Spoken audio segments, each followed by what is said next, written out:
Today, Canada launches a new digital charter. I analyze each of the pillars and discuss the implications. I'm Marco Perri. Welcome to the Perri platform.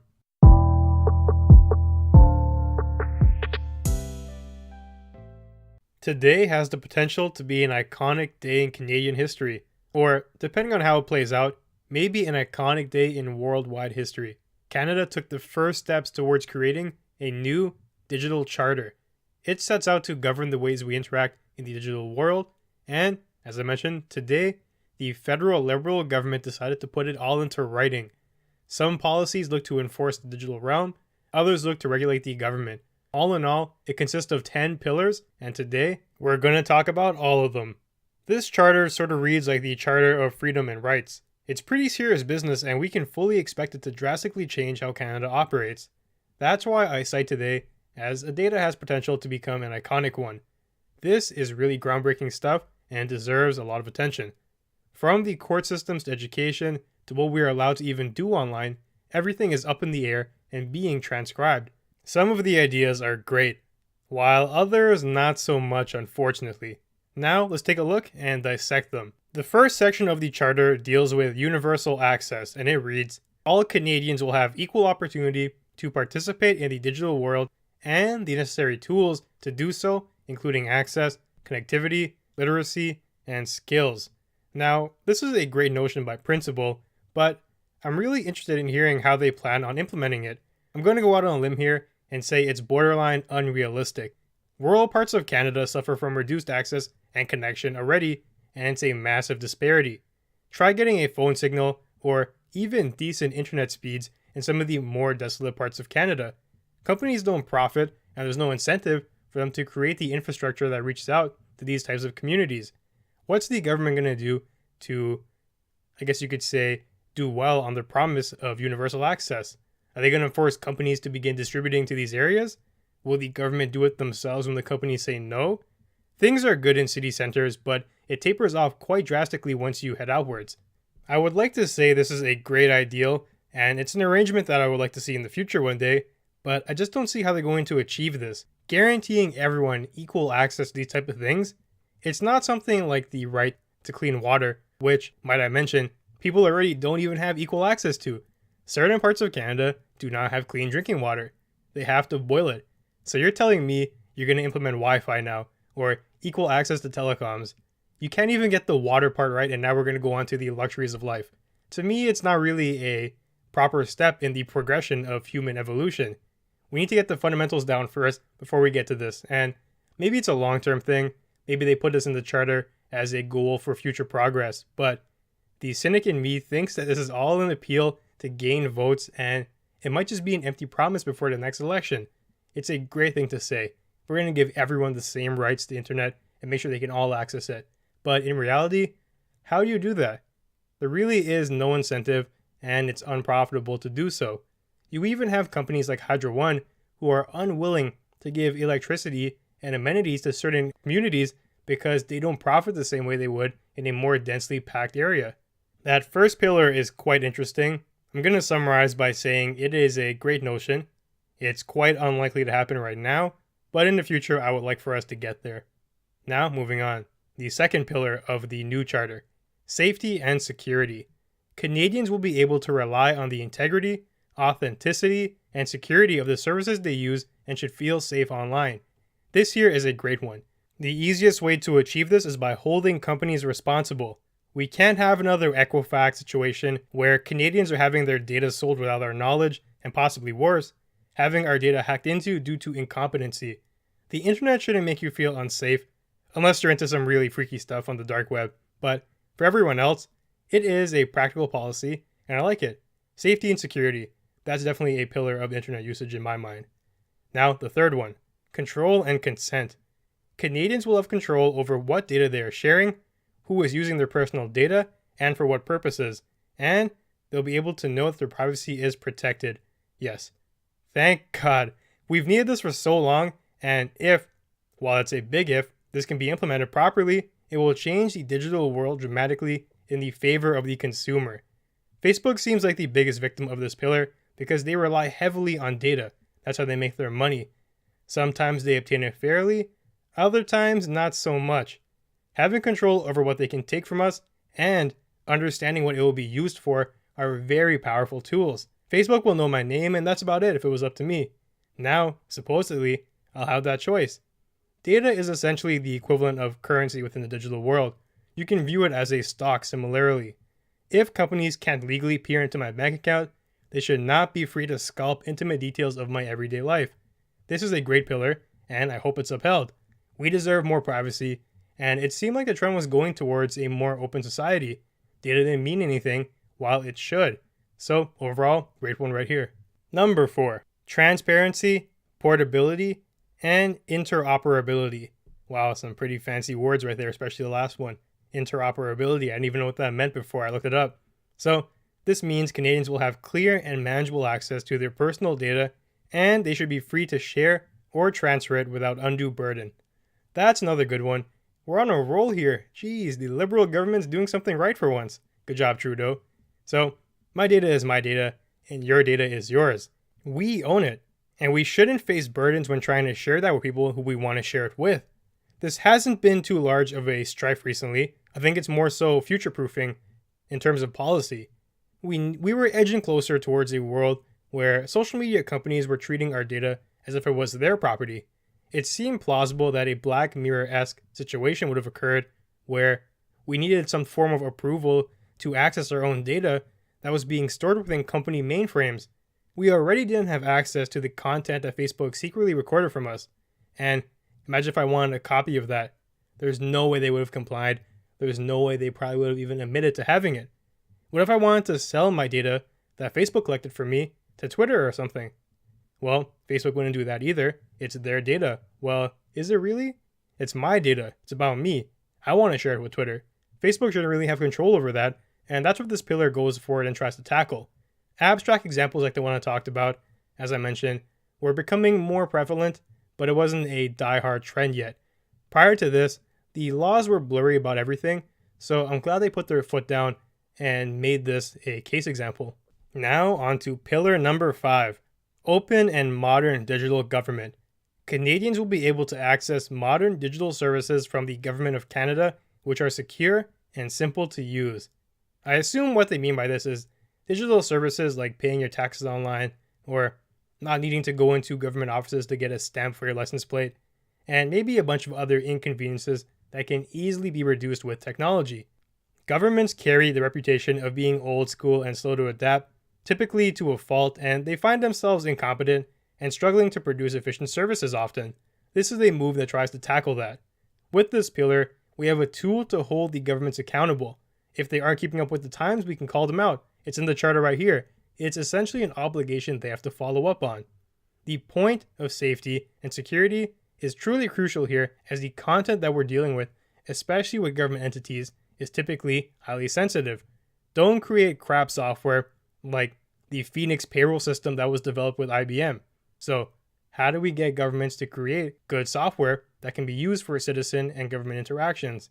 Well, the first thing you should do is get professionals on government boards. There's a major lack so far of expertise, and it's been painfully evident. Look at Facebook being questioned by Congress for a recent example. Nobody knew anything they were talking about, and it was no wonder that Facebook repeatedly plays them for fools. IBM also played the government for fools. They delivered a crap software, the Phoenix payroll system. It's been glitched out for years, and the government dropped billions of dollars into it. We need tech experts who can identify these things, these crappy projects, and call them out.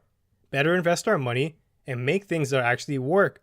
It's pretty simple, but it hasn't been followed through so far. We need to get rid of the old timers. No offense to the geezers. I'm sorry, I shouldn't have said that. But no offense to the old timers who don't know what they're talking about. The old timers who do know what they're talking about, keep them around. But we need to have a higher level of knowledge involved so we can make better decisions. It's a simple fact, and that's how things should be. Unfortunately, for some reason, the Senate and the government is comprised of 70-year-olds, not getting the job done effectively. We're already halfway done. Now, the 6th pillar, a level playing field. The Government of Canada will ensure fair competition in the online marketplace to facilitate the growth of Canadian businesses and affirm Canadian leadership on digital and data innovation. All of that while at the same time protecting Canadian consumers from market abuses. Wow. That one I think is quite intriguing because it's another example of a great notion, but it's really blurry as to how they're going to achieve it. Here's one example of a market battle that's happening right now between two giants. Apple versus Spotify. Who truly is the streaming king? Spotify publicly called out Apple for unfair practices that were being used to kill competition and create a pseudo-monopoly. First, if a user upgrades to Spotify Premium from the Apple Store, Spotify has to pay Apple 30% of the subscription fee. They call that the Apple tax. Now, Apple knows that Spotify can't afford to pay that and keep their prices low at the same time, so Apple was trying to force Spotify's hand, and it's an attempt to price them out. It's almost like a reverse tariff. Spotify tried to escape that by trying to accept other forms of payment on the Apple Store, but Apple doesn't allow that. It's either Apple Pay or GTFO. Pay us our tax or you're not going to be on this platform. The caveat here is that Apple is a platform as well as Spotify's competitor. This makes Apple the judge, lawmaker, and executioner all at the same time. They make the rules and you bet they're going to bend them in ways to benefit themselves. This is not the same as what benefits consumers though, because it hurts competition. In this regard, it might in fact be killing it. Apple even goes as far as censoring Spotify discounts on their platforms. You will never see a Spotify ad on anything Apple related. Even if Spotify pays them for it, even if Apple is supposedly an open platform where anyone can advertise, it's not the case in this situation. Then the cherry on top, they don't allow any Siri integration with Spotify, but Apple Music gets it. If you ask her to play an Apple song or play a song through your music app, it will typically bend and veer towards Apple Music. But if you have a Spotify subscription, you're out of luck. No Apple virtual assistant for you. You gotta do things the old school way. Do a little bit of typing. Wow, lots of work, eh?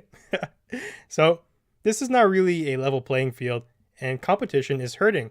What is the Canadian government going to do about that? This is the real life example, not a hypothetical. I think you'd have to do a couple things. The first one is add some new restrictions on the conduct that these companies would be forced to engage with. But of course, Apple lobbyists would have a field day buying votes and trying to strike that down. As we've seen from before, there was a recent bill that came to Parliament. It was called the Right to Repair. It was trying to fight for people's rights to repair their own technology products by allowing cheaper repair parts and not having Apple come down hard on you if you try to do it yourself. What happened with that? The bill died in Parliament a slow, painful death. People were voting against it for no reason at all, other than their pockets were lined with Apple money. That's a major issue, and I don't see how it's going to be any different this time. This here is a crucial pillar, having an equal playing field and making sure monopolies don't run rampant. I hope they can follow through on this and figure out a way to make it happen, because hypothetically, it makes sense. In practice, there's going to be a lot of barriers to its application though. Now, Pillar 7. Data and digital for good. The Government of Canada will ensure the ethical use of data to create value, promote openness, and improve the lives of people at home and around the globe. Wow, that's a feel-good one, right? It's kind of funny too. I think it's a gray area. The government's going to ensure the ethical use of data? First of all, which data? If it's my data or your data, the government shouldn't be deciding what ethical usage constitutes. That is up to society and, more importantly, the individual. The pillar seems widely open to interpretation, and I can fear that it will fall into misuse if the ruling government decides to be a little bit shaky with the definitions. What if the government deems they need to invade our data to, quote-unquote, improve our lives? I'm sure that's what the Chinese government promised their citizens, but now, look what happened. They have cameras everywhere, and privacy does not exist.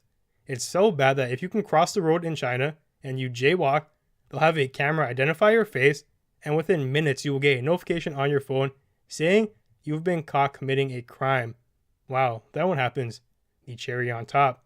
They will automatically use your banking data to withdraw the fine from your account, no questions asked. Yeah, maybe giving your data and all your information to the government for the betterment of society isn't really the best idea sometimes. My point is, the government shouldn't be the one making the calls like that. At least not without a more concrete example of when it's applicable. I don't want the government using my data for things they deem to be good. It's my data. It's the same thing with Facebook. I don't want Facebook using my data like that. There has to be a permission aspect to it. This part of the bill is a little bit shaky, and I'm not really too sure what the pillar sets out to accomplish. If you have a good reason to use my data, tell me about it. Tell me exactly what you want to use it for. If it's all for good and giggles, then it should be fine with me. But if you can't even elaborate on that, it starts looking really shady really fast. Now things get way worse. Number 8, a strong democracy. The government of Canada will defend the freedom of expression and protect against online threats and disinformation designed to undermine the integrity of elections and democratic institutions. My first reaction to that? What the hell does that mean? It reeks of contradictions, and I'm failing to see what they really mean by this. You will defend the freedom of expression. Okay, that's good. But you will also protect against online threats and disinformation designed to undermine the integrity of elections and democratic institutions. These two ideas, they have some overlap. What if you have an idea like voting is stupid and we need to switch back to a feudal system? You protest hard and spam social media, developing a following or whatever. You can even use another reason, something that is not the common practice of the government. That's within your rights of expression, but at the same time, this can also be considered 1, disinformation, as something like a feudal system is certainly not ideal, and 2, it does undermine the integrity of the democratic institution by challenging its core. There's a variety of examples like this that make the government have to choose between their two promises. Now, I know what they were trying to get at with this. This is targeted at combating bots, propaganda, and foreign interference. My question is, why not be specific about that? Why not list those out and say that's what you're combating? And I wonder why they took this approach. Protecting my freedom of expression is great, but sometimes that expression might contradict with their second promise of undermining the electoral systems. But if my freedom of expression is talking about bots or propaganda or electoral interference, then it's not valid. So why not replace that phrase with what you actually mean? Weird trend going on there. And if you think that was kind of crazy, wait till you hear this next one. Pillar number 9, freedom from hate and violent extremism. Oh boy, here we go again. Canadians can expect their digital platforms will not foster or disseminate hate, violent extremism, or criminal content. When I saw that, I was like, damn, they really just did this. This takes the cake for a dumbest idea within the charter. What constitutes hate? Nobody knows. It's a fluid terminology that can be bent to suit agendas. On top of that, the platforms themselves don't foster hate. It's the users who post freely on it. Facebook is not trying to foster hate. They're not promoting you to post anti-Semitic things, not trying to get you to post hateful messages. They're a neutral platform, and they give their users the freedom to post what they want. It's not really on the platform itself. The only way you can stop that is with full-on censorship. Violent extremists are fine to remove, but the notion of also lumping in hate to that equation makes absolutely no sense. Hate is not the same thing as violent extremism. It's really not, so let's stop pretending that they're the same thing. They're not synonyms. I'm technically hating on the charter right now. I'm calling this pillar stupid to its face. I think whoever implemented this idea has no idea of the path they've put us on. I'm also going to put this on a digital platform. My hate and disdain for this government policy is about to be disseminated through social media. Am I going to get censored now? Maybe not. Maybe so. Nobody knows because nobody understands what constitutes hate. There's no clear guideline. As I've said before, there are some definite examples of hate, like radical Islam and white supremacy. But once you move past the obvious, you get into some very subjective playing fields. People are entitled to their opinions, and they have something called the freedom of speech. As long as they are not inciting to violence, which we all agree is bad, it's already illegal, then the government has no place to restrict anything else. This has the potential to evolve into a very ugly thing, and, in the future, it's plausible that we embark on the journey to complete state control over our thoughts and speech. The reality is contingent on government corruption not happening. Well, guess what? The government has shown symptoms of corruption time and time again. Giving them the keys to subjugation is just asinine. My suggestion is to rewrite this pillar and remove this notion of hate speech. You can leave the violent extremism in though, that's fine. And that's the cause of many of the issues that people are trying to take out. Violent extremism should be condemned, but hate speech, it's too fluid, nobody knows what that means. It's a slippery slope and it doesn't have to be in a charter. It also creates a weird dynamic where you have this charter here saying it could limit your speech in some cases, and you have another charter saying we have the freedom of expression and freedom of speech. So which one takes precedence? Really, really odd, and it would be interesting to see how the courts rule if there's ever a case like that. So we're almost done. Now to the final pillar. Strong enforcement and real accountability. There will be clear, meaningful penalties for violations of the laws and regulations that support these principles. This would be great if it was not for the previous pillar. What penalties are you going to give to platforms or people on those platforms who release hateful content? Overall, we needed governments over the realm of digital media. This is an interesting start, but we need to improve upon it. At least the government is doing something, and I'm glad they are. Some of these pillars are really great, but some of them not so much. I take issue particularly with this weird hate speech concept. I don't know why the government's so infatuated with that notion. It makes no sense, and now they're creating contradictory messages with this. I see what they're trying to get at, and it's all good. They might be coming from a positive place, but this policy, as I've outlined so many times, it has the potential to be a double-edged sword, and we do not need that. One amazing thing that happened today, though, is we got the conversation started. Let's keep talking about it. Let's make this charter great. We can pass amendments. We can make it better. There's no need to have these things carved into stone like the 10 Commandments. Trudeau didn't come down from Mount Sinai with 2 pillars in his hand saying that these things can never be changed. It's good they're here, but now let's work with them. And that's my plea to the government. Don't make these things permanent as they are. We have to have some discussion about how we can make them better and work for everyone. Because I want these to exist. I think we need a digital content outline like this. We're moving into an age where it's going to be crucial, so let's get started. It goes back to what I said at the beginning. This could be a monumental day for Canadians everywhere. This could be the charter that lasts for generations after generations. I look back on this and say we were like the founding fathers of digital literacy. And it might go out through the whole world. Not every country has a pillar system like this. They don't have a declaration like we have, but they might start wanting it if they see it's working. So all the motivation's on us, all the attention's on Canada. Let's do the best we can. So that about does it for today.